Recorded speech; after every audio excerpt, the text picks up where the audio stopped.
Hi, everyone. Welcome to Shhhcrets. Before we get into it, go ahead and hit that subscribe button if you like raw, unfiltered opinions and the kind of truth that makes folks squirm a little. Hi guys, welcome to the channel. It's been a while since I've been on here. I was taking a much needed break. Now I'm back, hopefully better than ever. So I just want to talk about this story that was going on while I was on my break from the internet. But I heard about this story and it was quite fascinating. The story about Onyeka and her Danish royalty. Martin. So when I stumbled into the Danish deception story told by Onyeka, the Nigerian American who's living in Dallas, I believe, I fully expected a normal TikTok popcorn worthy saga, a romantic whirlwind, a little intrigue, maybe even a poetic lesson at the end. Instead, I found myself clutching my pearls with the rest of the internet and then quietly burying my head in my hands. Because this story didn't just expose how far some people will go to script a fantasy version of themselves, royal lineage, Olympic medals, elite accomplishments, generational wealth, but it also forced a mirror in my direction, a mirror I've avoided for years. A lot of people have been talking about this story. A lot of women, have not been the kindest to Onyeka. There's a lot of ridicule going in her direction, understandably so. So I'm not going to defend her. Some of her actions were really, really stupid. But I wish more people would be honest in their own choices, like decisions they would have made in the past. For example, I found myself so uncomfortable listening to her story because while I know that her story is the absolute extreme in terms of how far someone is willing to go to carry on a facade or to trust someone, I saw myself in Onyeka. I saw earlier versions of myself in her, how trusting I was in previous relationships, how gullible, disgustingly gullible I was in a relationship I was in my 20s.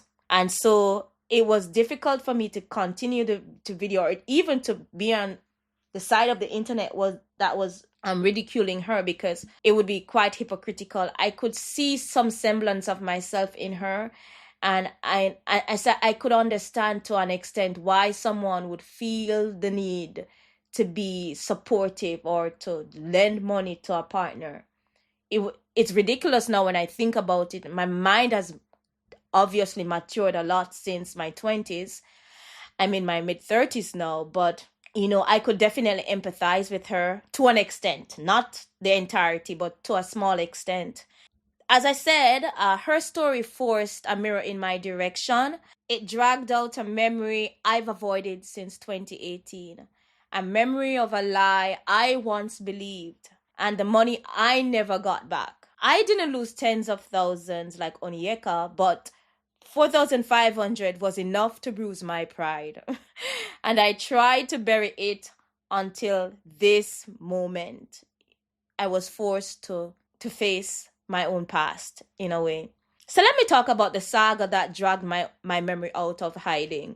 Onyeka's story was a multi-part confession of how she spent 3 years loving a man who lived inside a handcrafted illusion. It started like a fairy tale. International romance, European scenery, royal heritage claims, Olympic accomplishments, promises of wealth, security, legacy. But as the love story progressed, the cracks deepened. Loans that grew from small favors to heavy debt. Emotional leverage dressed as loyalty. Excuses about frozen accounts. Overseas transfers. And a timeline littered with red flags. And the deeper she fell, the longer she stayed. That's when my own ghost reappeared. Once my shock settled, her saga dragged mine back to the surface. The one I thought I'd buried. I wasn't swept across France like Onyeka. That's for one. There were no medals, no royalty. My situation was quieter, smaller, and more contained. And that, in my opinion, made it easier to believe. He told me that his business accounts were frozen due to tax complications, a banking issue that sounded bureaucratic and temporary. He spoke calmly, logically, almost apologetically. So I loaned him $3,000 with one clear agreement. As soon as your check clears, you pay it back, I said. And he promised he would. Later, before flying back to Nigeria to resolve the situation, he asked for help covering the ticket. After all, he had no access to his accounts to buy the ticket to go back home. I was hesitant. I'm not gonna lie. The second time I was hesitant. But I believed in who I thought he was also and what I thought we were building. So despite being hesitant, I loaned an additional $1,500. It felt reasonable, mature, a short-term sacrifice to close the problem for good. But when he left, distance began to show. Calls got shorter, updates got thinner, messages grew vague, and I started to feel something heavy settling in my stomach. When he returned, he only paid back $1,000. His explanation for why the rest wasn't coming unraveled before it even finished leaving his mouth. And that's when the truth landed hard and sharply. I had been played. However, I didn't loan again. I didn't drag it out. I didn't excuse holes in the story. I ended the relationship swiftly and cleanly. And when he realized romance was off the table, repayment vanished with it. Friends and family told me to play his game if I wanted the money back. They said, "Girl, act like you're still invested. Pretend like you still want him. Keep him close so he's none the wiser." But that was my line. I couldn't do it. I couldn't pretend. Absolutely the fuck not. I'd rather take the loss than trade my dignity for a refund. So I did, and I walked away. He never made any attempts to repay the money. As it pertains to Onyeka's story, here's the part that makes my perspective different from the internet's sympathy storm. I don't fully empathize with everything she chose. I empathize with people who were truly blinded by love, the ones who trusted because their hearts were invested and their intentions were pure. But the deeper I watched her story unfold, the less it looked like genuine love blindness, and the more it looked like something else entirely. Because true love, the kind that's healthy, requires self-worth first. Without it, every decision becomes an audition for external approval. And I couldn't shake the feeling that what kept Onyeka tethered to Martin wasn't love at all, but a mix of social media performance, needing validation from strangers, wanting to look wealthy and high status, insecurity, and yes, a painful undercurrent of white worship and European prestige. I say that bluntly because it matters. I watched as red flags stacked like a bonfire, and she kept opening her wallet anyway, even while still filming vacations, presenting luxury aesthetics, and protecting the illusion of a fairy tale relationship online. At that point, it wasn't just him scamming her. She was participating in scamming herself. She wanted the optics, the royal storyline, the rich foreign husband, the Meghan Markle special, the aesthetic romance. It was no longer simply a case of being deceived. It was clinging to a fantasy because the image felt too valuable to surrender. People who deeply love themselves don't sacrifice their financial security, reputation, and emotional safety for the sake of appearing chosen, wealthy, or enviable. And by the later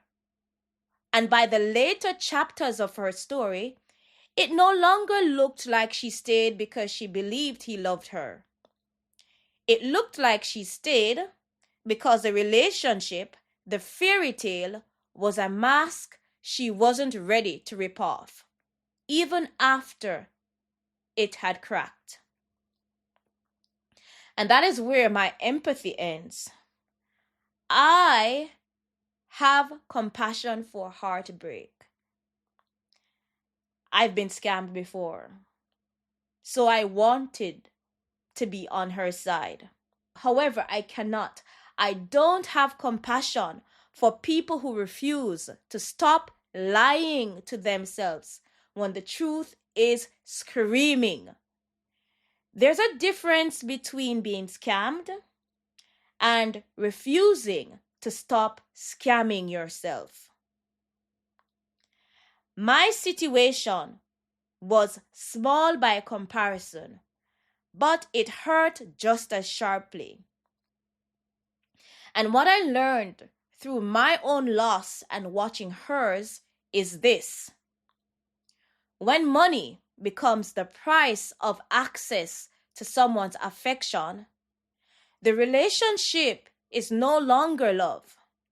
It's a transaction disguised as romance. And if you're willing to keep paying, even when the truth is obvious, the con isn't the only problem. Sometimes the illusion is too addictive to let go. And that is what happened in the case of Onyeka. And that is why, even though I have been conned by a man before and have lost money, it is difficult for me to empathize with her 100%. You know, I know a lot of women have been Onyekas before, even to a small extent. But I think that Onyeka's story is a special case because it shows the extreme or the extremes one will go to carry on a facade, to be chosen, to be picked, and to show off, because her relationship was essentially that, her way of flexing on women on the internet. And there's a degree, a lot, not even a small degree of self-hatred too, white worship, and being tokenized. Prayers to her and her family.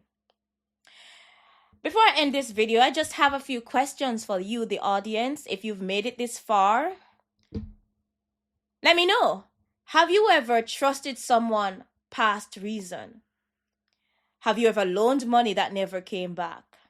And this is not just romantically, even with friends. Have you ignored your own instincts because the dream felt too good to lose? I'm just interested to see how many women have been Onyekas in the past. As I said before, her case is very unique in the sense that I don't think a lot of women would have gone the route she went, to the point of how delusional she was. But I do think that if we're being honest, a lot of women have invested way too much in a man before. Even if it wasn't your money, was it your time? There are a lot of things I did in my pick-me era that I just shudder when I think about it. How I was auditioning to be picked, cooking meals for men who didn't deserve it. You know, trying to prove that I was domesticated so that I would be picked. So it doesn't have to be your money. It could have been your time.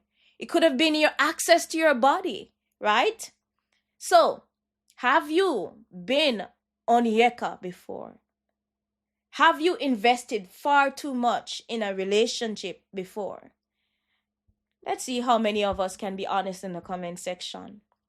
All right, that's it for today's video, guys. Thanks for watching my videos. I enjoy making them, and it's great when they're received. If you've not yet, please subscribe if you like my vibe. Until the next video, stay mindful, stay observant, and guard your heart. We only have one of it, guys.